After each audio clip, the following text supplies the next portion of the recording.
अबू तालिब ने अपने भतीजे मोहम्मद को बुलाया और कहा, भतीजे मेरे ऊपर इतना बोझ न डालो कि मैं बर्दाश्त न कर सकूं।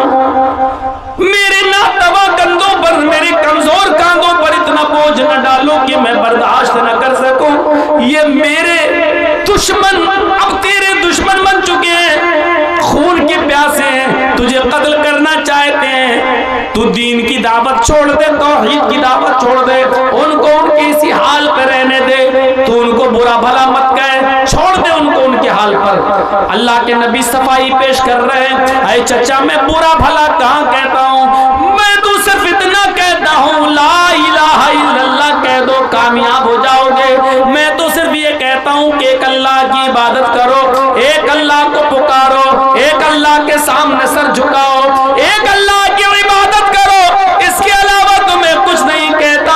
चचा ने कहा भतीजे छोड़ दे इनको, इनके हाल पर रहने दे, ये भी कहना बंद कर दे। अगर मेरी जिंदगी में तुझे किसी ने मार दिया या कत्ल कर दिया तो मैं अपने आप को नहीं संभाल पाऊंगा। चचा का ये जवाब सुनकर अल्लाह के नबी के आंखों में आंसू आ गए। सिर्फ एक ही जुमला बोला, आए चचा जान मैं दीन की दावत से बाज नहीं आ सकता, मैं तौहीद की दावत से बाज नहीं आ सकता। अगर ये काफिरीने मक्का सूरज उखाड़ के लाए और दाहिने हाथ पे रख दें, चांद उखाड़ के लाए बाएं हाथ पे लाकर रख दें, फिर भी मैं दावत देता रहूंगा, दीन की तबलीग करता रहूंगा। आपकी आंखों में आंसू थे और आप अपने चचा से ये कहकर जा रहे थे, अगर आपको भी मेरी मदद नहीं करनी है तो हट जाइए रास्ते से, आज के बाद हम आपको तंग नहीं करेंगे, आपके ऊपर बोझ नहीं बनेंगे, मैं अब जा रहा हूं दूसरी तरफ। जब आपने पीठ फेरी रोते हुए तो चचा ने आवाज दिया, ए मोहम्मद इब्न अब्दुल्लाह या अपना अखी, आए मेरे भाई के बेटे, आए मेरे भतीजे इधर आओ। अल्लाह के नबी आते हैं, जी चचा मैं तेरी आंख में आंसू भी नहीं देख सकता, तुझे तेरे रब ने जो दावत देकर भेजा है जा खुलकर वो दावत दे, देखता हूं मेरी जिंदगी में तेरा कौन क्या करता है। तेरे ऊपर खरोंच भी अगर आ गई तो मेरी तलवार मियान से बाहर निकल जाएगी, देखता हूं कि कौन क्या कहता है तुझे। जा, तुझे जो दावत का हुक्म दिया गया है तो उस काम को पूरा कर। चचा ने इजाजत दे दी, बावजूद इसके कि खतरा था कि दुश्मन कहीं मोहम्मद को कत्ल न कर दे। मेरे प्यारे साथियों, दावत देते रहे और एक दिन आया, यही चचा बीमार हो गए, मरजुल मौत में मुब्तला हो गए। आखिरी वक्त आया चचा का, अबू तालिब का, अब मरे कि तब मरे। तो अल्लाह के रसूल अपने चचा के पास बैठ गए, वही आंखों से आंसू आ रहे थे, इसलिए नहीं कि मेरे चचा का इंतकाल का वक्त करीब है, बल्कि इसलिए कि मेरे चचा ने कलमा नहीं पढ़ा है और बगैर कलमे के अगर ये मेरा चचा इस दुनिया से चला गया तो जहन्नम में जाएगा। आप कहते हैं कुल या मिला इलाहा इल्लल्लाह, आए मेरे चचा अपनी जबान से ला इलाहा इल्लल्लाह कह दो, आए मेरे चचा अपनी जबान से ला इलाहा इल्लल्लाह कह दो। और चचा जवाब देते नहीं। अल्लाह के नबी ने आगे जो जुमला कहा वो सुनिएगा बड़े गौर से। आपने कहा चचा अगर आपको डर है कि लोग सुन लेंगे और बाद में ताने मारेंगे कि देखो अपने बाप दादा का दीन छोड़ दिया, तो एक काम करिए। अल्लाह के रसूल ने अपना कान बढ़ा दिया, अपने चचा को उठा लिया और चचा का मुंह अपने कान में लगा दिया और कहा कुल या अम्मी फी उज़ुनी ला इलाहा इल्लल्लाह, आए मेरे चचा मेरे कान में पढ़ दीजिए ला इलाहा इल्लल्लाह। किसी को पता नहीं चलेगा, हम जाने आप जाने, बस मेरे कान में पढ़ दीजिए, मेरे कान में कह दीजिए ला इलाहा इल्लल्लाह। क़यामत के दिन में अल्लाह से गवाही दूंगा, आए अल्लाह मरते वक्त मेरे चचा ने मेरे कान में ला इलाहा इल्लल्लाह पढ़ा, तू बख्श दे और इंशाअल्लाह मैं अल्लाह से बहस हुज्जत करके आपको बख्शवा लूंगा। अल्लाह के सामने गवाही देकर मैं आपको जन्नती बनवा दूंगा, अल्लाह से सिफारिश करके मैं आपको जन्नत में ले जाऊंगा। मेरे कान में पढ़ दीजिए ला इलाहा इल्लल्लाह, किसी को पता नहीं चलेगा। लेकिन चचा अबू तालिब कहते हैं भतीजे मैं नहीं चाहता कि मैं मरते वक्त अपने बाप का, अपने दादा का दीन छोड़ूं। आए मेरे भतीजे, मैं नहीं चाहता कि मरने के बाद मेरे लोग ये कहें कि देखो अबू तालिब अपने बाप दादा का दीन छोड़ गया, बददीन होकर मरा, बेदीन होकर मरा। आए मेरे भतीजे, सॉरी, मैं तुम्हारे कान में भी ला इलाहा इल्लल्लाह नहीं पढ़ सकता, मैं चुपके से भी ला इलाहा इल्लल्लाह का इकरार नहीं करूंगा। आए मेरे भतीजे, मैं उसी दीन पे मरना चाहता हूं जो मेरे बाप का, मेरे दादा का दीन था। अबू तालिब ने कलमा नहीं पढ़ा और अबू तालिब का इंतकाल हो गया, बगैर कलमा पढ़े मर गए। पूरी जिंदगी नबी की खिदमत की, पूरी जिंदगी नबी की सेवा की, पूरी जिंदगी नबी को चाहा, पूरी जिंदगी नबी को माना, पूरी जिंदगी नबी का साथ दिया, लेकिन कलमा पढ़े बगैर मर गए। कहां गए? जहन्नम में। और एक बार अल्लाह के रसूल ने हाथ उठाकर दुआ भी की कि आए अल्लाह मेरे चचा को बख्श दे, वो मुझे बहुत चाहता था, मेरी बहुत खिदमत की, मेरी बहुत देख रेख की, अल्लाह मेरे चचा को बख्श दे। अल्लाह ने आसमान से जिब्रील को भेज दिया, ये कहते हुए कि मोहम्मद से कह दो कि किसी मोमिन के लिए जायज नहीं है कि किसी काफिर और मुशरिक के लिए दुआए मगफिरत करे। तेरा चचा हालत कुफ्र में मरा है, वो जहन्नम में जाएगा। 70 मरतबा भी आए मोहम्मद अपने चचा के लिए तुम दुआ करोगे तो अल्लाह तुम्हारी दुआ कबूल नहीं करेगा।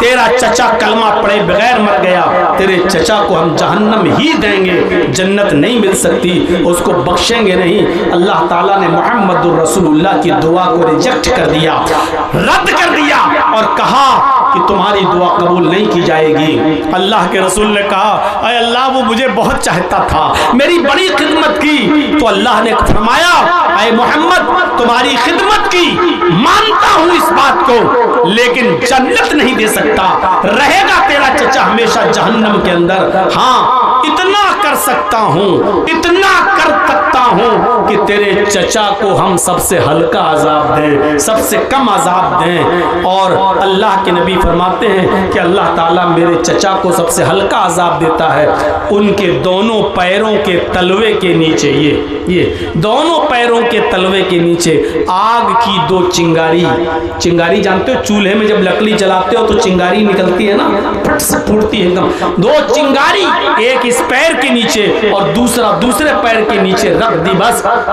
अल्लाह के नबी फरमाते हैं कि पैर के तलवे के नीचे आग की 2 चिंगारी की वजह से भी यगली मिनहुमा दिमाग, आग की दोनों चिंगारियों से भी मेरे चचा का दिमाग हांडी की तरह खौलता है।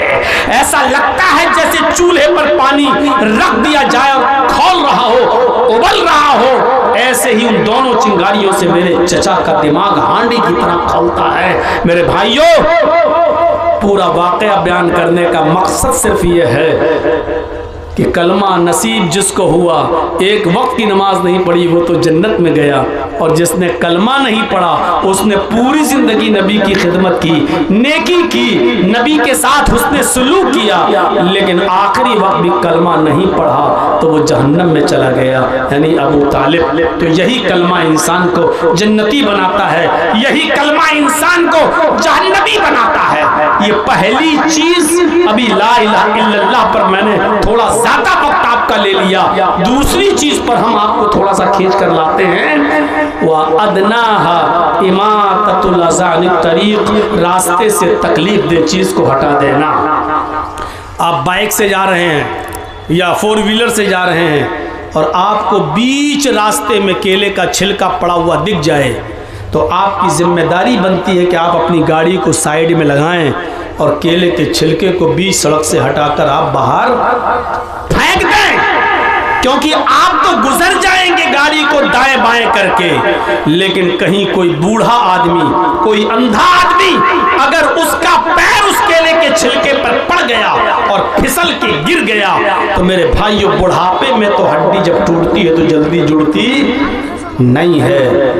इसलिए कोई कांटा पड़ा है तो उसको हटा दो, कोई छिलका पड़ा है तो उसको हटा दो, कोई पत्थर पड़ा है तो उसको हटा दो। याद रखिएगा और मसला जान लीजिएगा, जिस तरह रास्ते से तकलीफ दे चीज को हटा देना सवाब है। जिस तरह रास्ते में पड़ी हुई नुकसान देने वाली चीज को हटा देने पर सवाब है, उसी तरीके से जानबूझकर अमदन और कसदन बीच रास्ते में लोगों के गुजरने की जगहों पर जानबूझकर केले का छिलका फेंकना, कांटे फेंकना, कूड़ा फेंकना, नाक झाड़ना, थूकना, बलगम थूकना, बलगम का पलटना, इसी तरीके से पत्थर का फेंकना, ये सब चीजें बायसे अजाब भी है और बायसे गुनाह भी है। अगर तकलीफ दे चीज को रास्ते से हटाना सवाब का काम है, तो जानबूझकर रास्ते में तकलीफ दे चीजों को फेंकना गुनाह भी है। हटाइए। इसी तरीके से आप कोई सामान खरीदना चाहते हैं और आपने बीच सड़क पर अपनी गाड़ी खड़ी कर दी। गलत जगह पर गाड़ी को पार्क करना भी लोगों को तकलीफ देने के जिम्न में आता है। इसी तरीके से आपके घर में शादी हो रही है और घर के बाहर आपने टेंट लगा दिया, जबकि वो गुजरने का रास्ता है, लोगों के आने जाने का रास्ता है। आपने शादी का टेंट लगा दिया। अब आपके घर पे होने वाली शादी में रास्ता आपने रोक दिया। अब लोगों को घूम कर 2 किलोमीटर दूर जाना पड़ता है और घूम कर 2 किलोमीटर दूर से आना पड़ता है। ये भी आप लोगों का रास्ता नहीं रोक सकते हैं। आने जाने वाले रास्ते में, अरे कोई सीरियस कंडीशन में मरीज है बेचारा, जो 5 मिनट में अगर हॉस्पिटल नहीं पहुंचा तो मर जाएगा। सीरियस कंडीशन में पता चला कि रास्ता रुका हुआ है, रास्ता रुका हुआ है। ये आने जाने वालों को तकलीफ देना ये गलत तरीका है। आप रास्ता नहीं रोक सकते हैं किसी का।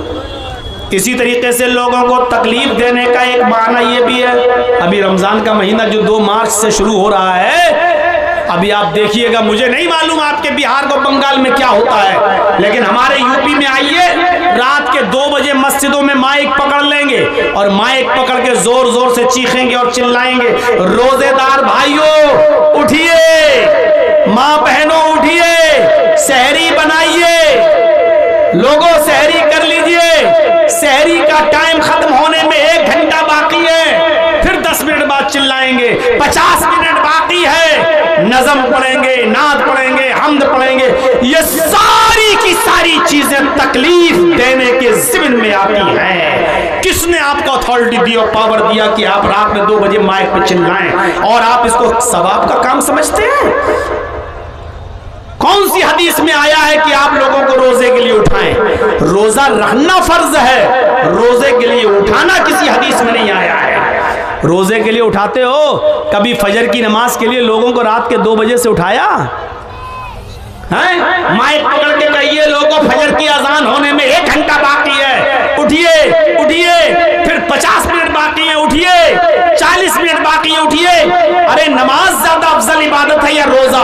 आप भी कहेंगे नमाज। नमाज के लिए तो आपने कभी नहीं उठाया, फिर रोजे के लिए आप उठाएंगे? और माफ कीजिएगा, सबके ऊपर रोजा फर्ज नहीं होता है।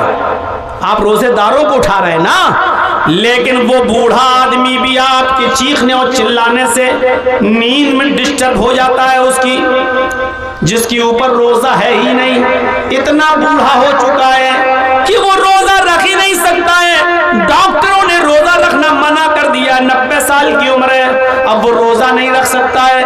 फिदिया देगा, एक मिस्कीन को खाना खिलाएगा, उसके ऊपर बस यही है। अब आप रोजे के लिए उठा रहे हैं तो वो भी उठ रहा है। कितने लोग ऐसे हैं, एक तो मेरे पास आया लखनऊ में कि मौलाना हमारी मस्जिद में इतनी जोर जोर से चिल्लाते हैं कि मेरा बाप जिसकी उम्र 85 साल की हो चुकी है और बीमार रहता है, मुझे नींद की गोली देना पड़ती है डॉक्टर की लिखी हुई। जब रात के 10 बजे हम उसको नींद की गोली देते हैं तब उसको नींद आती है। मैंने उसका पर्चा देखा, डॉक्टर ने उसकी नींद की गोली में डिप्रान 10 mg लिखा हुआ था।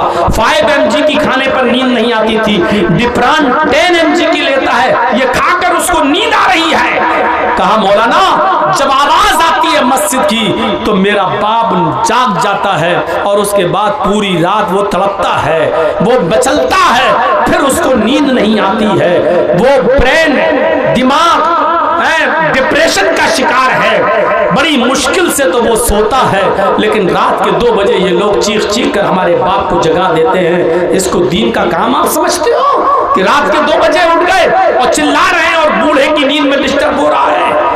ऐसी तरीके से वो औरतें बेचारी जो अपने बच्चों को दूध पिलाती हैं और डॉक्टरों ने कह दिया है कि ये दूध जब ये खाना खाएंगी तो दूध बनेगा, और जब दूध बनेगा तो बच्चे को पिलाएंगी।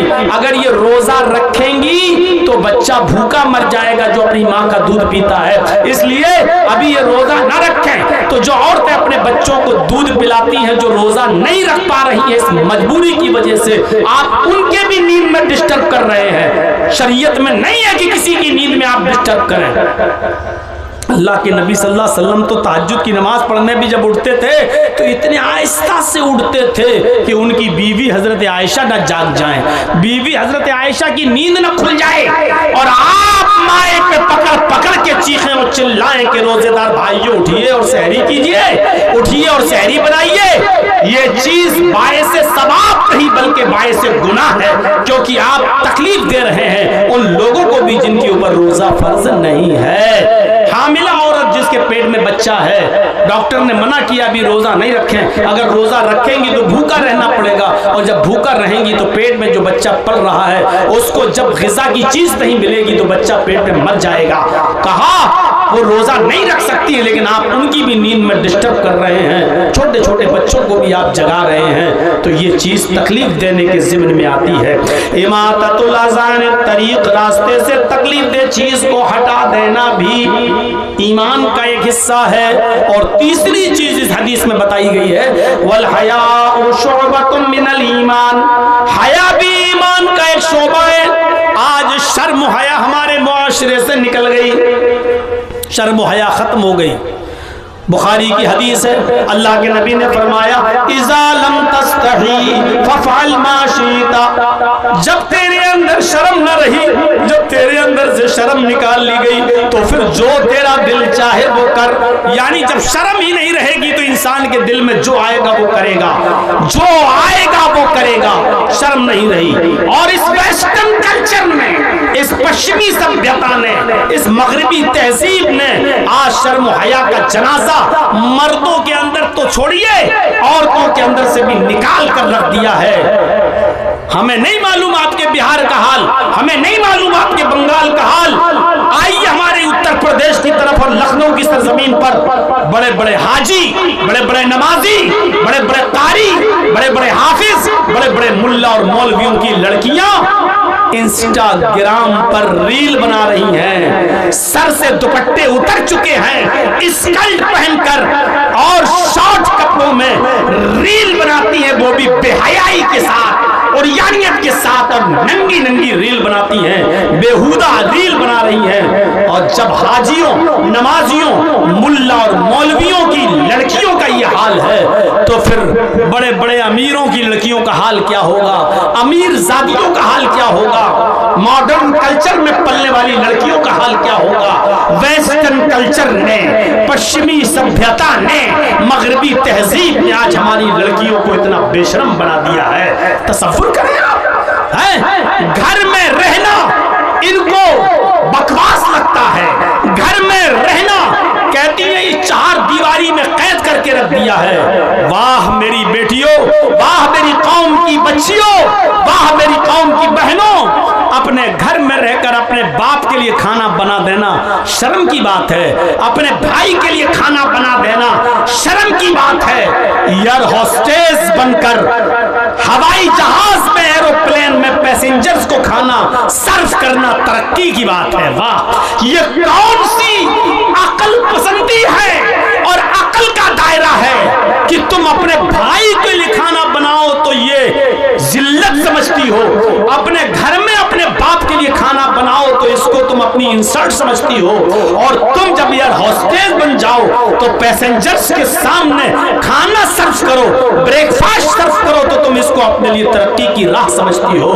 अपने घर में अपने भाई और बहनों के कपड़े धुल देना और साफ कर देने को तुम अपने लिए शर्म समझती हो, और हॉस्पिटल में नर्स का काम करके मरीजों का जख्म साफ कर देना और दूसरों के कपड़ों को धुल देना, इसको तुम अपने अपने लिए काबिल फख्र समझती हो, इस वेस्टर्न कल्चर ने हमारी माँ बहनों की अक्लों पर कैसा डाका डाला है। अल्लाह के नबी ने सच फरमाया, इज़ा लम तस्तही फफ़अल मा शि'त, जब शर्म व हया नहीं रही तो जो तेरा दिल चाहे वो कर। हम अहले हदीस हैं, हमारे यहाँ औरतों का मस्जिद में नमाज पढ़ने आना जायज है, बल्कि अल्लाह के नबी ने यह भी फरमाया कि अगर तुम्हारी औरतें मस्जिदों में नमाज पढ़ने आना चाहें तो उनको मस्जिदों में नमाज पढ़ने से मत रोको, अगर वो आना चाहें तो आने दो। लेकिन इसके बावजूद, इस खुली हुई इजाजत के बावजूद अल्लाह के नबी क्या कह रहे हैं, आए औरतों, तुम्हारे लिए घर में नमाज पढ़ना मस्जिद में नमाज पढ़ने से ज्यादा अफजल है। औरतें मस्जिद में आ सकती हैं नमाज पढ़ने, औरतें मस्जिद में जा सकती हैं नमाज पढ़ने। औरतों को अगर वो इजाजत मांगे अपने भाइयों से, अपने बाप से शादी से पहले और शादी के बाद अपने शौहर से, मैं मस्जिद में नमाज पढ़ने जाना चाहती हूँ, तो न शौहर को रोकने का हक है, न बाप को, न भाई को। मस्जिद में अगर नमाज पढ़ने जा रही हैं तो उनको मत रोको। अल्लाह के नबी ने कहा इजाजत दे दो, वो मस्जिद में नमाज पढ़ने जा सकती है। इस इजाजत के बावजूद अल्लाह के नबी क्या कह रहे हैं, औरतों का मस्जिद, घर में नमाज पढ़ना मस्जिद में नमाज पढ़ने से अफजल है। और जब अल्लाह के नबी ये कह रहे थे उस वक्त भी औरतें मस्जिद में नमाज पढ़ने आया करती थी, क्योंकि उनका अकीदा ये था कि हम नबी के पीछे नमाज पढ़ेंगे तो हमें कितना सवाब मिलेगा, हम मुहम्मदुर रसूलुल्लाह के पीछे नमाज पढ़ने का शर्फ हमें हासिल हो रहा है। नबी के इस हदीस के बाद, कहने के बाद कि औरतों का घर में नमाज पढ़ना मस्जिद में नमाज पढ़ने से अफजल है, ये कहने के बाद भी मेरे भाइयों, इसके बावजूद भी अल्लाह के नबी सल्लल्लाहु अलैहि वसल्लम ने इजाजत दी कि औरतें मस्जिद में आ सकती हैं और जाती थीं। औरत का घर में नमाज पढ़ना मस्जिद में नमाज पढ़ने से अफजल है। फिर बरामदे में नमाज पढ़ना, खुली सहन में नमाज पढ़ने से ज्यादा अफजल है। फिर घर के कमरे में नमाज पढ़ना, जहां वो अपने शौहर के साथ सोती है, जहां वो अपने शौहर के साथ रहती है, और रात में वो रूम बंद कर लिया जाता है, तन्हाई वाला रूम, बेडरूम जिसमें वो सोती है, उस बेडरूम में, उस कमरे में नमाज पढ़ना घर के बरामदे में नमाज पढ़ने से अफजल है। सब देख रहे हैं आप, तरतीब देखिए, तरतीब। औरत का अपने घर में नमाज पढ़ना मस्जिद में नमाज पढ़ने से अफजल है, क्योंकि वो मर्दों से दूर रहेगी।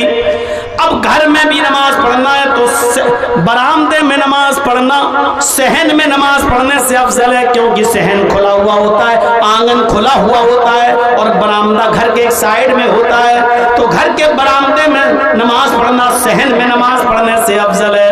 और फिर फरमाया घर के कोठे में, कमरे में, बंद रूम में, बेडरूम में, वहां नमाज पढ़ना बरामदे में नमाज पढ़ने से अफजल है, क्योंकि घर में भी लोगों का आना जाना लगा रहता है। खाला का लड़का, फूफा का लड़का, चचा का लड़का, कुछ भी हो, पर्दा तो है ही ना करती हैं वो अलग बात है, लेकिन एक लड़की को अपने चचा के बेटे से भी पर्दा है, खाला के बेटे से भी पर्दा है, मामू के लड़के से भी पर्दा है। पर्दा है तो है, सोचिए।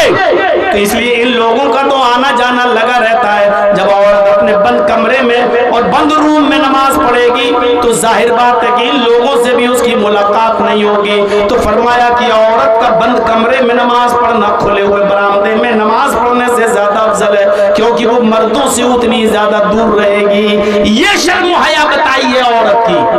औरत से कहा गया जितना तुम मर्दों से दूर रहोगी उतना ज्यादा तुम्हारे लिए फायदेमंद है, अच्छा है। और एक और हदीस से आप अंदाजा लगाइए, अल्लाह के नबी सल्लल्लाहु अलैहि वसल्लम फरमाते हैं कि मस्जिद में जो लोग नमाज पढ़ने आते हो उनको आपने फरमाया कि अगली सफ, पहली सफ तुम्हारे लिए सवाब के एतबार से सबसे अफजल सब है, सबसे अफजल सफ है। और जो लोग पहली सफ में नमाज पढ़ने का सवाब कितना है ये नहीं जानते, अगर उनको मालूम हो जाए, आए लोगों, अगर तुम्हें ये मालूम हो जाए कि अगली सफ में नमाज पढ़ने का सवाब कितना है तो तुम लोग लड़ने लगोगे अगली सफ के लिए, अगली सफ के लिए, पहली सफ के लिए लड़ने लगोगे। कुरान अंदाजी की नौबत आ जाएगी, पर्चियां फेंकी जाएंगी पहले सफ में नमाज पढ़ने के लिए। घर से तुम 2-2, 3-3 घंटा पहले निकलोगे नहीं कि मस्जिद में अगली सफ कहीं भर न जाए, इतना सवाब है पहली सफ में नमाज पढ़ने का। लेकिन अल्लाह के नबी औरतों से क्या कह रहे हैं? आए मस्तूरात, आए औरतों की जमात, ये अगली सफ में नमाज पढ़ने का सवाब मर्दों के लिए है। खैरु सुफूफिर रिजाली अव्वलुहा व शर्रुहा आखिरुहा, मर्दों की पहली सफ सवाब के एतबार से सबसे बेहतर है, व शर्रुहा आखिरुहा, और आखिरी सफ पिछली सफ सबसे बुरी सफ है सवाब के एतबार से मर्दों की। लेकिन औरतों से क्या कह रहे हैं? हाय औरतों, खैरु सुफूफिन निसाई आखिरुहा व शर्रुहा बलवा, हाय औरतों तुम्हारे लिए पिछली सफ सबसे बेहतर है, पिछली सफ सबसे पीछे वाली सफ औरतों तुम्हारे लिए सबसे बेहतर है सवाब के एतबार से, और सबसे आगे वाली सफ सबसे बुरी है सवाब के एतबार से। अब आप गौर करो, जर्जी साहब नमाज पढ़ा रहे हैं, अल्लाहू अकबर, मेरे पीछे 5 सफ़े लगी हैं मर्दों की, पर्दा पड़ा है उसके बाद पीछे, और उसके बाद 5 सफ़े औरतों की लगी हुई हैं, 5 सफ़े औरतों की लगी हुई हैं पीछे। पहली सफ में मर्द हैं, मर्द की पहली सफ सवाब के एतबार से सबसे बेहतर है, 5 सफ़े पूरी हो गई, मर्दों की पिछली सफ सबसे बुरी है सवाब के एतबार से सबसे कम सवाब। उसके बाद पर्दा पड़ा है, पर्दा, उसके बाद औरतों की सफ लगी है 1 2 3 4 5, 5वीं सफ जो सबसे पीछे है औरतों की, वो सवाब के एतबार से सबसे अच्छी सफ है। सबसे ज्यादा सवाब किस औरत को मिलेगा? जो सबसे पीछे वाली सफ में है, और सबसे कम सवाब किसको मिलेगा? जो सबसे आगे वाली सफ में है। औरत को पिछली सफ में सबसे ज्यादा सवाब मिलेगा। क्यों? क्योंकि वो मर्दों से उतनी ही ज्यादा दूर है। पहले तो औरतों को चाहिए कि वो घरों में नमाज पढ़ें, लेकिन अगर मस्जिद में आना चाहे तो इजाजत है, चलो आ गई। आने के बाद भी याद रखो कि तुम्हारी पिछली सफ सबसे बेहतर सफ है। ये शर्म हया बताई है औरत को इस्लाम ने कि तुम मस्जिद में भी आओ जहां अच्छे लोग आते हैं, नेक लोग आते हैं, और कोई कितना भी बड़ा कमीना, कितना भी बड़ा बदमाश। बच्चों के लिए दुआएं करें कि अल्लाह ताला इन बच्चों को दीन का सिपाही बनाए और इनसे दीन की खिदमत ज़्यादा से ज़्यादा लेता रहे। मेरे साथियों, मैंने कुरान करीम की जो आयत करीमा आपके सामने तिलावत की है, उसके अंदर अल्लाह तबारक व तआला ने अहले ईमान के बारे में बताया है और उनके बारे में जो अमल सालेह करते हैं कि इन लोगों के लिए ऐसा अज्र है जो कभी ख़त्म नहीं होगा। इल्लल्लज़ीना आमनु व अमिलुस्सालिहात फ़लहुम अज्रुन गैरु ममनून, जो ईमान लाए और जिन्होंने सालेह अमल किया। ईमान और अमल सालेह दोनों को ज़िक्र किया है अल्लाह तबारक व तआला ने, और ये दोनों ही चीज़ें हमारे पास होना ज़रूरी है। अगर हमारे पास एक चीज़ है और दूसरी रदारत, तो हम बेकार हैं,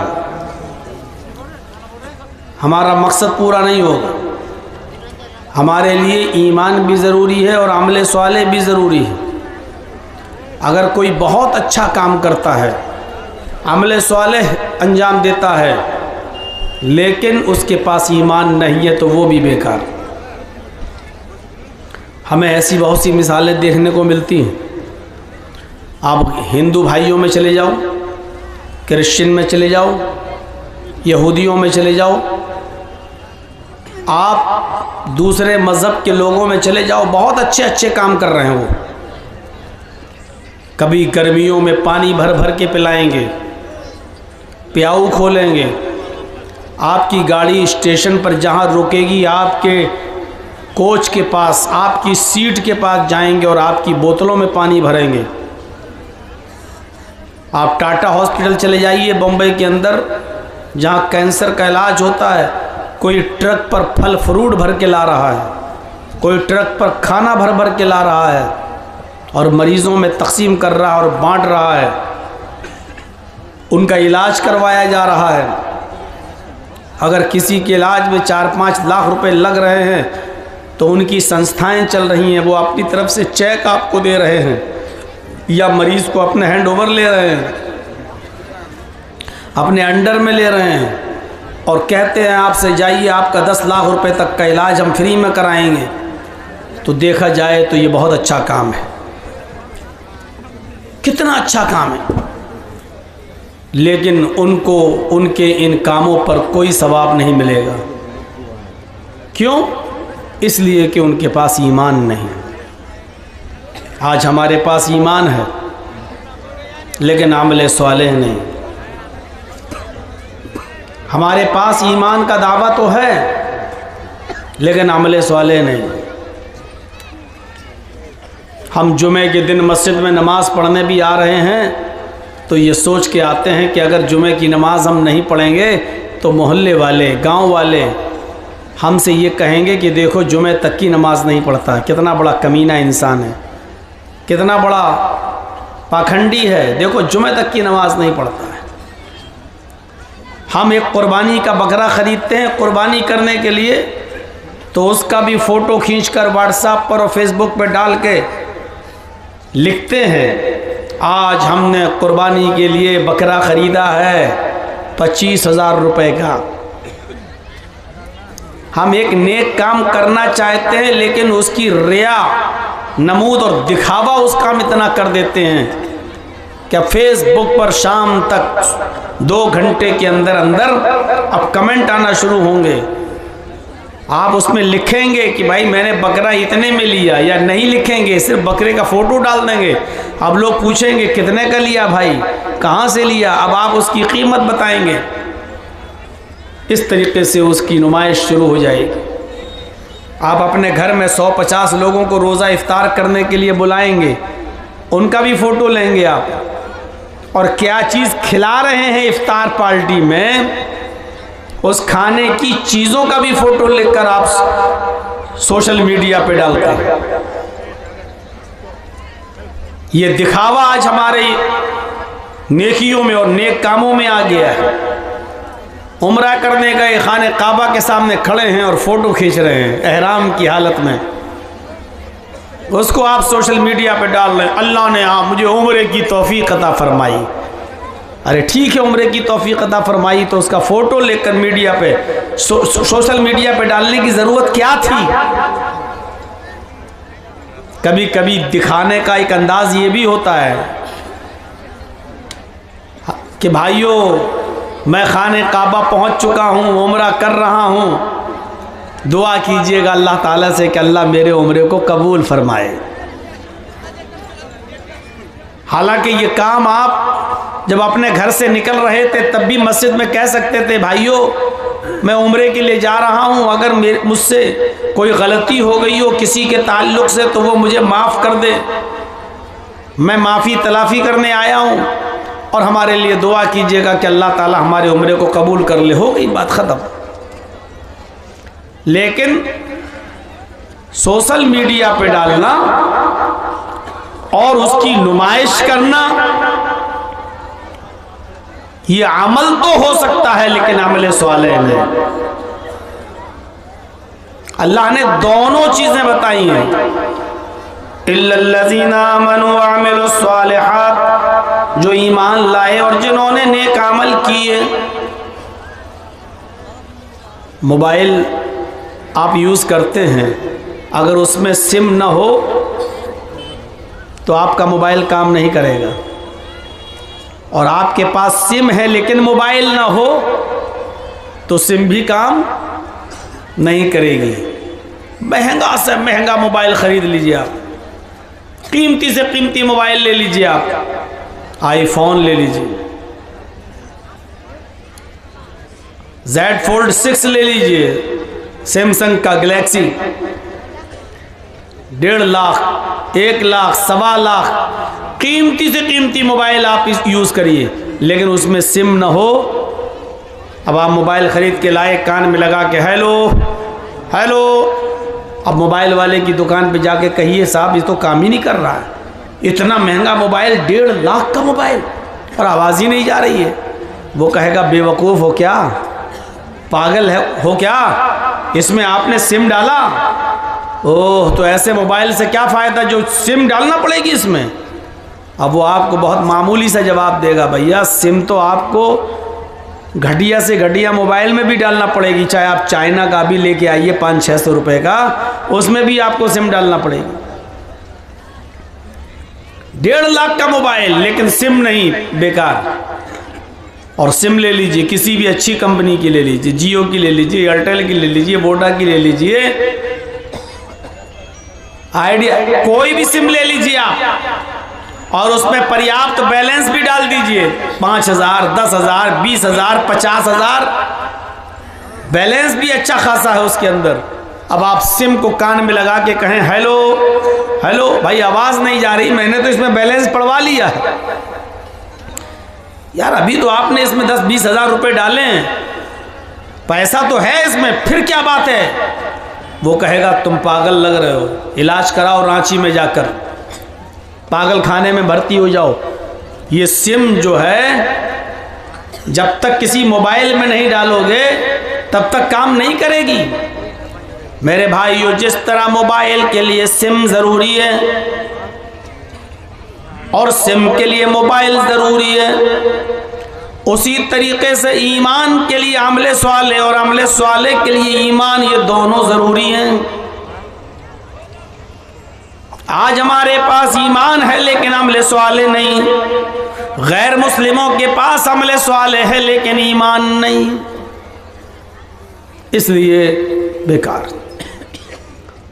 इल्लल्लज़ीना आमनू व अमिलुस सालिहात, जो ईमान लाए और जिन्होंने नेक अमल किए, इनके लिए अल्लाह ने फरमाया फलहुम अजरुन गैरु ममनून, इनके लिए कभी ख़त्म न होने वाला अज्र है। और ऐसे ही लोग बाईमान और मोमिन हैं और इज्जत, बुलंदी, बादशाहत, हुकूमत, सरबुलंदी, रिफात, ये सब उन्हीं लोगों को मिलेगी जिनके पास ईमान है। वला तहिनु वला तहज़नु व अंतुमुल अअलौना इन कुंतुम मुमिनीन, मोमिनो तुम गम न करो, मोमिनो तुम मायूस न हो जाओ, वला तहिनु वला तहज़नु, तुम गम न करो, तुम मायूस न हो जाओ, तुम परेशान मत हो जाओ, अंतुमुल अअलौन, तुम ही सर बुलंद रहोगे, तुम ही बाइज्जत रहोगे, हुकूमत और सल्तनत के मालिक तुम ही रहोगे, हम तुम ही को इज्जत देंगे, सर बुलंदी देंगे, बादशाहत अता फरमाएंगे। इन कुंतुम मुमिनीन, लेकिन शर्त यह है कि तुम बाईमान हो जाओ, शर्त यह है कि तुम्हारे अंदर ईमान पैदा हो जाए, शर्त यह है कि तुम पहले मोमिन तो बनकर दिखाओ। ईमान होगा तो इज्जत मिलेगी। हम इसका उल्टा मफहूम भी निकाल सकते हैं कि आज इज्जत हमारे पास नहीं है, आज बुलंदी हमारे पास नहीं है, आज रफ़ात हमारे पास नहीं है, हम जलील हैं, रुस्वा हैं, ख्वार हैं, हम मक़हूर हैं, मक़ज़ूब हैं। तो इसकी वजह यह हुई कि आज हमारे पास ईमान नहीं है। अगर ईमान होता तो आज हमारे पास इज्जत होती, सरबुलंदी होती, हम ऊंचे मकाम और मर्तबे पर फायज होते। लेकिन आज हम हर जगह जलील हैं, रुस्वा हैं, ख्वार हैं, मक़हूर हैं, मग़ज़ूब हैं। ज़ुरिबत अलैहिमुज़्ज़िल्लतु वल मस्कना, दुनिया के जिस कोने में मुसलमान आज जिंदा है, जलील है, रुस्वा है, दुनिया के किसी भी चप्पे का और किसी भी खित्ते का हाल उठाकर देखिए और बताइए कि मुसलमान कहाँ आराम के साथ है, किस जगह मुसलमान चैन और सुकून के साथ है। इराक का हाल देख लो, सीरिया का हाल देख लो, लबनान का हाल देख लो, दमिश्क का हाल देख लो, उर्दून का हाल देख लो, अलजायर का हाल देख लो, लीबिया का हाल देख लो, ईरान का हाल देख लो। मुझे बताओ पाकिस्तान का हाल देख लो, हिंदुस्तान के अंदर तुम अपने हालात पे नजर डाल लो।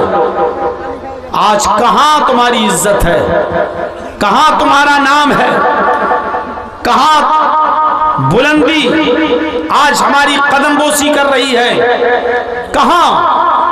मेरे भाइयों, दुनिया के किसी दौर में मुसलमान इतना जलील, मुसलमान इतना रुस्वा, मुसलमान इतना बेबस, मुसलमान इतना लाचार, मुसलमान इतना मग़लूब और मक़हूर नजर नहीं आया जितना कायनात के इस दौर में नजर आ रहा है। और उसकी वजह यह है कि आज हमारे पास ईमान नहीं है। ईमान है तो अमल सालेह नहीं है, अमल सालेह है तो ईमान नहीं।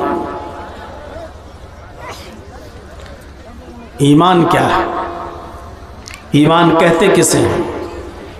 अल्लाह के नबी सल्लल्लाहु अलैहि वसल्लम ने तो ईमान की 70 से ज़्यादा शाखाएं बताई हैं। ईमान के तो 70 से ज़्यादा दर्जे बताए हैं। ईमान के तो 70 से ज़्यादा शोबे बताए हैं। अल ईमान बिज़ुन व सबऊन शुअबतन, 70 से ज़्यादा शोबे हैं ईमान के। लेकिन 3 शोबों का जिक्र किया है अल्लाह के रसूल ने इस हदीस के अंदर। हम गौर करें क्या ये तीनों चीजें आज हमारे अंदर हैं? 3 चीजों का जिक्र किया है।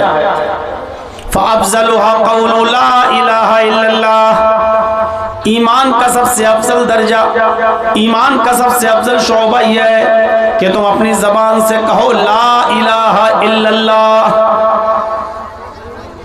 वो अदनाहा इमाततुल अज़ा अनित तरीक़, ईमान का दूसरा दर्जा है जो सबसे कमतर दर्जा है, सबसे नीचा दर्जा है। फरमाया इमाततुल अज़ा अनित तरीक़, रास्ते में तकलीफ दे चीज पड़ी हुई है उसको हटा देना। रास्ते में कोई भी ऐसी चीज पड़ी हुई है जिससे दूसरे लोगों को तकलीफ पहुंच सकती है, ऐसी चीजों को ज़ाइल कर देना, हटा देना, खत्म कर देना, मिटा देना, ये ईमान का सबसे निचला दर्जा है और इस हदीस की दूसरी चीज है। और तीसरी चीज वल हयाउ शुअबतुम मिनल ईमान, हया भी ईमान का एक शोबा है, हया भी ईमान का एक दर्जा है, शर्म व हया।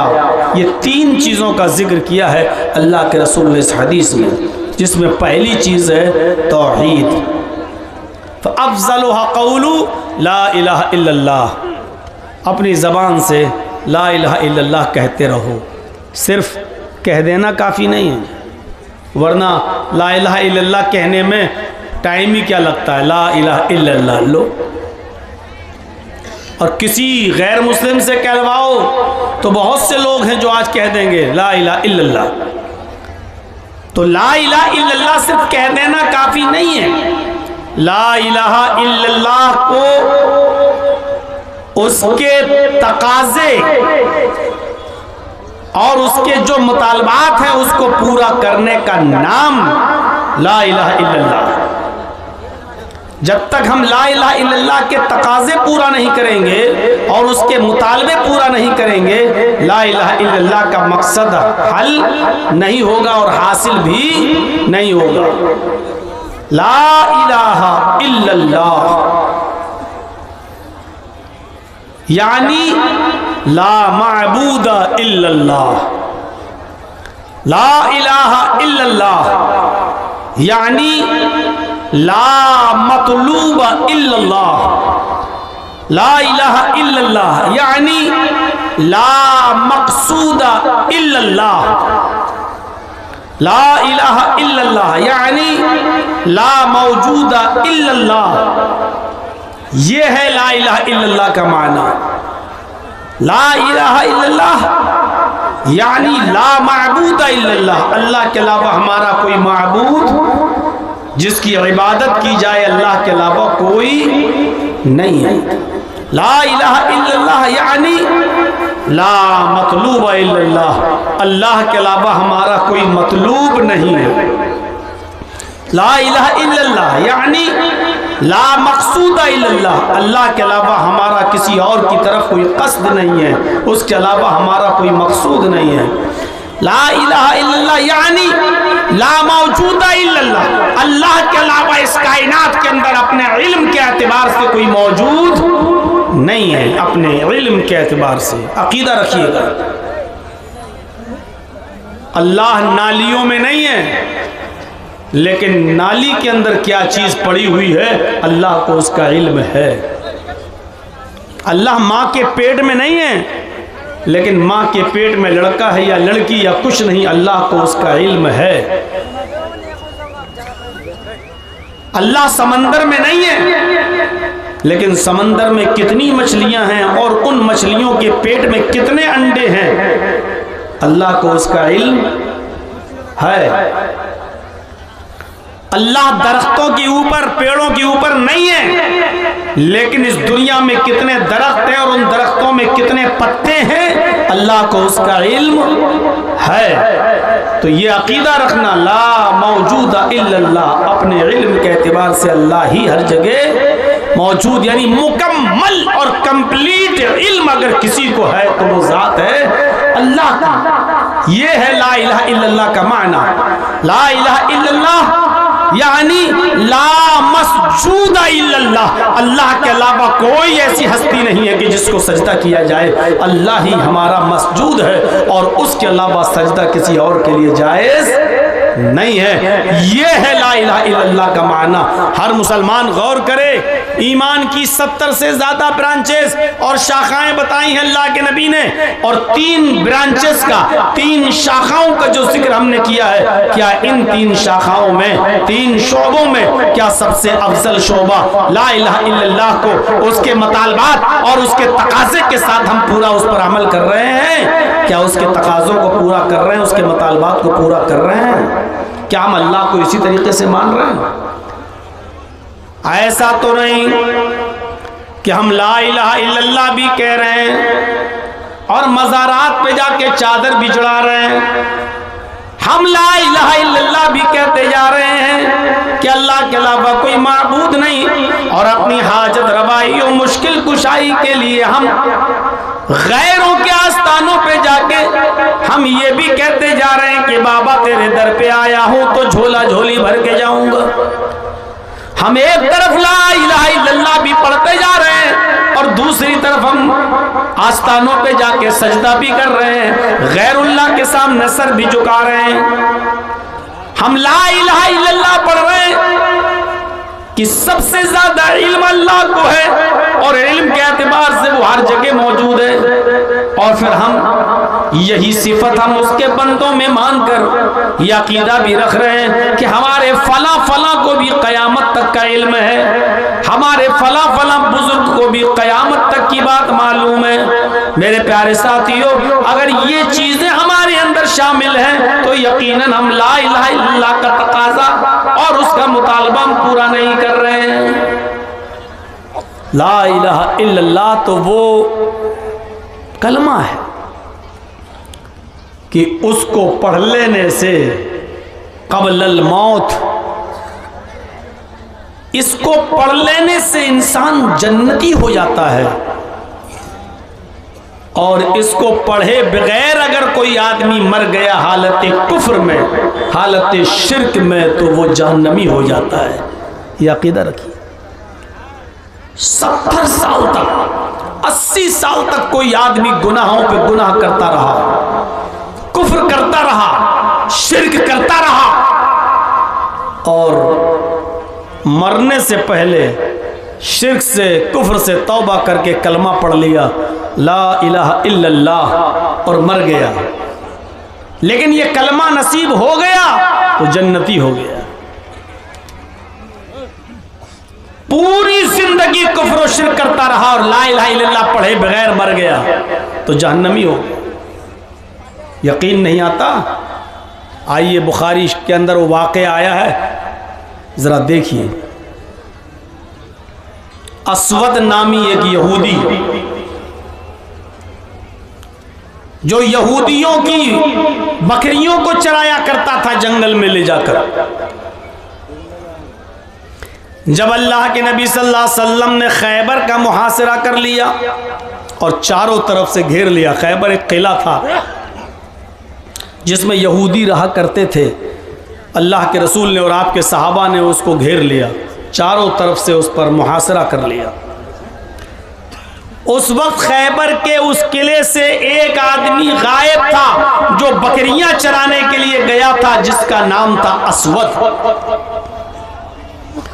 जब वो लौट कर आया उसने देखा कि हमारे किले को चारों तरफ से मोहम्मद और उसके साथियों ने घेर लिया है सल्लल्लाहु अलैहि वसल्लम। तो उसने सहाबा से कहा क्या ऐ सहाबियों, मैं तुम्हारे नबी से मोहम्मदुर रसूलुल्लाह से मिलना चाहता हूं। उन्होंने कहा कि उस खेमे में चले जाओ, ये खेमा पड़ा हुआ है, पर्दा पड़ा है, इसी पर्दे के अंदर अल्लाह के नबी मौजूद हैं। वो गया, सोच रहा था कि मोहम्मदुर रसूलुल्लाह के बॉडीगार्ड लगे होंगे, नामवर आदमी, सहाबा जिसकी इज्जत करते हैं। जब मोहम्मदुर रसूलुल्लाह खखारते हैं आ करके, जब जमीन पर थूकते हैं तो सहाबे किराम तो उस थूक को भी जमीन पर गिरने नहीं देते, बल्कि उसको अपने हाथों पर मल कर अपने जिस्म पर मल लेते हैं तबर्रुकन। तो कितनी इज्जत होगी मोहम्मद की। सोच रहा था कि वो बेहतरीन कालीन पर बैठे होंगे, कई बॉडीगार्ड होंगे उनके। लेकिन जब खैमे का पर्दा हटाकर वो यहूदी वो असवद देखता है तो क्या देखता है कि मोहम्मदुर रसूलुल्लाह कच्ची जमीन पर खजूर के पत्तों की बनी हुई चटाई पर बैठे हुए हैं। खजूर के पत्तों की बनी हुई चटाई पर तशरीफ फरमाए। उसने सहाबा से कहा, अरे मुझे तुम्हारे नबी से मिलना है, किसी मामूली आदमी से नहीं मिलना। सहाबा ने बताया यही मोहम्मदुर रसूलुल्लाह सल्लल्लाहु अलैहि वसल्लम है। ताज्जुब कर गया, जिसके बारे में इतना सुना और वो इतनी सिंपल जिंदगी, इतनी सादा जिंदगी। अंदर जाता है, अल्लाह के नबी सल्लल्लाहु अलैहि वसल्लम से मुलाकात की गरज से आपने उसको अपने पास आने की इजाजत दे दी। गुफ्तगू होने लगी, शुरू हो गई बातचीत। कहने लगा असवद, आए मोहम्मदुर रसूलुल्लाह, आपकी दावत क्या है, आपका पैगाम क्या, आपका मैसेज क्या है, आपकी तालीम क्या है। आपने फरमाया बस मेरी दावत सिर्फ एक है, ज्यादा नहीं, एक ही दावत लेकर मैं आया हूं और उसी दावत को आम कर रहा हूं। और वो दावत है ला इलाहा इल्लल्लाह। इस बात की गवाही दे दो कि अल्लाह के अलावा कोई माबूद नहीं। उसने कहा अगर इस दावत को मैंने मान लिया तो मेरे लिए क्या है। आपने फरमाया लकल जन्नह, अगर इस दावत को तुम कबूल कर लेते हो तो तुम्हारे लिए जन्नत है, और अगर इस दावत को तुम कबूल नहीं करते और इस दावत को कबूल किए बिना मर गए तो तुम्हारे लिए जहन्नम है। वो असवद जानता था ला इलाहा इल्लल्लाह अगर कह दूंगा तो ला इलाहा इल्लल्लाह का मतलब क्या है, हमें क्या क्या छोड़ना पड़ेगा, किन किन चीजों को हमें तर्क करना पड़ेगा। वो ला इलाहा इल्लल्लाह का माना हम मुसलमानों से ज्यादा जानता था। वो जानता था कि मोहम्मदुर रसूलुल्लाह सल्लल्लाहु अलैहि वसल्लम जिस ला इलाहा इल्लल्लाह का कलमा हमारे मुंह से निकलवाना चाहते हैं, इसका मतलब ये क्या है, हमें किन किन को छोड़ना पड़ेगा, किन किन की इबादत तर्क करना पड़ेगी, किन किन से मदद मांगना तर्क करना पड़ेगा। वो इस बात को अच्छी तरीके से जानता था। कहने लगा मोहम्मद इब्ने अब्दुल्लाह, अगर मैंने ये कलमा पढ़ लिया तो मेरे लिए क्या है। फरमाया लकल जन्नह, तेरे लिए जन्नत है। उसने कहा यदका उबायका अलल इस्लाम, अपना हाथ बढ़ाइए मैं इस्लाम लाता हूँ, अपना हाथ बढ़ाइए मैं कलमा पढ़ता हूँ। अल्लाह के नबी ने अपना हाथ बढ़ाया, उसने भी नबी के हाथ में अपना हाथ दिया और कलमा पढ़ लेता है, अशहदु अल्ला इलाहा इल्लल्लाह व अन्ना मुहम्मदन अब्दुहु व रसूलुहु, ये कलमा पढ़कर ला इलाहा इल्लल्लाह का इकरार करके वो इस्लाम ले आया। कलमा पढ़ लिया, कहने लगा अब मेरे लिए कोई काम बताइए। आए अल्लाह के नबी इस्लाम तो ले आया, अब मेरा काम क्या है? आए अल्लाह के रसूल मैं इस्लाम ले आया, अब मैं क्या करूं? अभी तक तो मैं यहूदियों की बकरियां चराता हूं, अब क्या करूं जब इस्लाम ले आया हूं? अब बीवी बच्चों को पालना है, पोसना है, खिलाना है, पिलाना है, अब मैं क्या करूं? आपने फरमाया इस्लाम लाने के बाद सबसे पहला तेरा काम ये बकरियां जिनकी हैं तो इन बकरियों को उनके मालिक के हवाले कर दो। आज तो इस्लाम है हमारे पास और मुसलमान हैं हम, फिर भी दूसरों की अमानतें खाए बैठे हैं, दूसरों की जमीन और जायदाद पर कब्जे किए बैठे हैं। अल्लाह के रसूल ने फरमाया कि अगर तुम इस्लाम ला चुके हो, कोई काम करने से पहले तुम्हें कोई काम बताऊं उससे पहले तुम्हारी ड्यूटी ये है कि ये जो बकरियां हैं जिनकी, उनके हवाले कर दो। क्योंकि अगर तुमने कोई भी काम किया लेकिन ये बकरियां तुम्हारे पास रह गई तो तुम्हारी कोई इबादत कबूल नहीं होगी, पहले इन बकरियों को इनके हवाले करो। अरे हम दूसरों के क्या हक अदा करेंगे? आज तक हमने अपनी बहनों का और अपनी बेटियों का हक अदा नहीं किया है। यहाँ बैठे हैं बड़े बड़े बूढ़े लोग भी होंगे, अब मरे कि तब मरे, कब्र में पैर लटका है, वो जानते हैं कि 70 साल की मेरी जिंदगी हो चुकी है, 5-6 साल 10 साल भी चल जाऊं तो बहुत बड़ी बात, लेकिन उनसे पूछो क्या तुमने वसीयत कर दी कि मेरे मरने के बाद मेरा तरका, मेरा छूटा हुआ माल मेरी सब औलादों में, बेटे और बेटियों में बराबर बराबर तकसीम होगा? क्या आपने वसीयत की है? इतना याद रखिएगा और मसला जान लीजिएगा। अगर आप अपनी ज़िंदगी में अगर आप देते हैं ना, बंटवारा करते हैं अपनी ज़िंदगी में, तो आपको सबको बराबर बराबर देना होगा।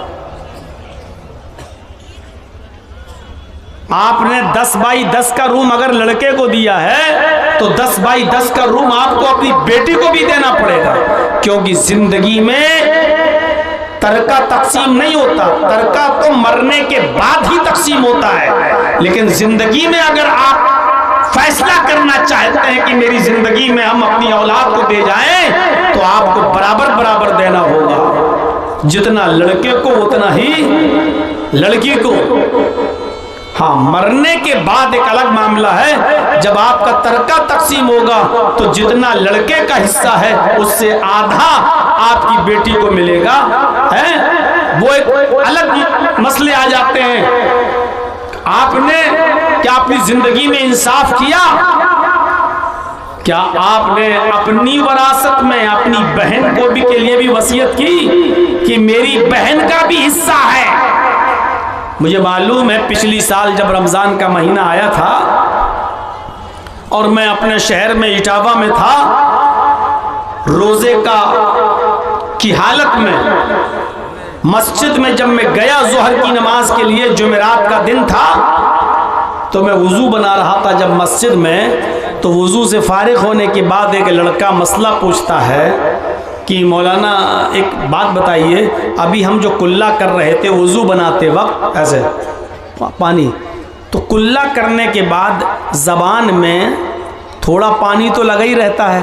भाई आपने ऐसे लिया पानी, जो कुल्ला किया तो पानी तो थोड़ा सा ज़बान में लगा ही है। आप दांतों से ऐसे थोड़ी करते हैं, ऐसे थोड़ी करते हैं। आपने पानी लिया, कुल्ला किया, अब ज़बान में जो पानी लगा रह गया, चिपका रह गया, थूक निगलते वक्त वो पानी जो ज़बान में चिपका है, अगर वो हलक के रास्ते से पेट में चला जाए तो उससे रोज़े पे कोई फ़र्क पड़ता है कि नहीं पड़ता है? मैंने कहा यार ये तो बड़ा नेक आदमी है, देखो कैसा मसला पूछ रहा है बेचारा। मैंने उससे कहा कि तुमने मसला तो अच्छा पूछा है, लेकिन कल जुमा है, इंशाअल्लाह जुमे के खुतबे में मैं वो मसला बयान करूँगा, सबको फ़ायदा हो जाएगा, तुम्हारे अकेले को क्या है, कल हम जुमे में बता देंगे इंशाअल्लाह। अगले दिन जुमा था, वो पहली सफ में आके बैठा हुआ था कि आज मौलाना साहब मसला बताएंगे और लोगों से मैं कहूँगा कि देखो मैंने पूछा था। मुझे एक दिन का जो मौका मिला, इस एक दिन में मुझे मेरे मोहल्ले के और गांव के लोगों ने बताया, मौलाना क्या पूछ रहा था? मैंने कहा कल बताऊंगा इंशाअल्लाह जुमे में। कहा अरे वो तो बड़ा बेईमान आदमी है, बड़ा कमीना आदमी है, वो है मसला पूछता है, आपके पास आता है। उसने अपनी बहनों का हक मारा है, अपनी बेटी का हक मारा है, अपने बेटों को दे दिया अपनी ज़िंदगी में कि जाओ ये तुम्हारा, ये तुम्हारा, और बेटियों की शादी कर दी, उसको कुछ देता ही नहीं। कहता नहीं बेटियों का क्या है, शादी कर तो दी, जहेज दे तो दिया, ना अपनी बहन को दिया ना बेटियों को दिया। अब दूसरे दिन जब जुमे का दिन था, मैंने खुतबा दिया और आधे घंटे का ही खुतबा होता है। मैंने उसी खुतबे में बयान किया कि लोग मसला पूछते हैं, ज़बान का चिपका हुआ पानी अगर हलक के रास्ते से पेट में चला जाए तो रोज़े पे फ़र्क पड़ता है कि नहीं पड़ता है। इतना अहम सवाल, इतना अहम मसला, लेकिन पूछने वाले लोग ऐसे हैं जो अपने बेटियों का और अपनी बहनों का हक मार के खा गए। वो लोग ये मसला पूछते हैं कि रोज़े पे फ़र्क पड़ता है कि नहीं पड़ता है। मेरे भाइयों, नबी अकरम सल्लल्लाहु अलैहि वसल्लम ने इस्लाम कबूल करने के बाद अस्वद को क्या बताया? आए अस्वद, सबसे पहले तुम्हारे पास जो दूसरों का माल है, बकरियां, इनको इनके मालिकों के हवाले कर दो। अस्वद ने कहा ठीक है। अस्वद उन बकरियों को लेकर गए और खैबर के किले के दरवाजे पर उन बकरियों को छोड़ दिया, क्योंकि वो बकरियों को वहीं तक लाते थे और वहीं छोड़ देते थे। बकरियां वहीं से अपने अपने घर चली जाती थीं। जब किले में बकरियां दाखिल हो गईं तो बकरियां अपने अपने मालिकों के घर पहुंच गईं, अपने अपने घर चली गईं। अस्वद आए और कहने लगे अल्लाह के नबी, मैंने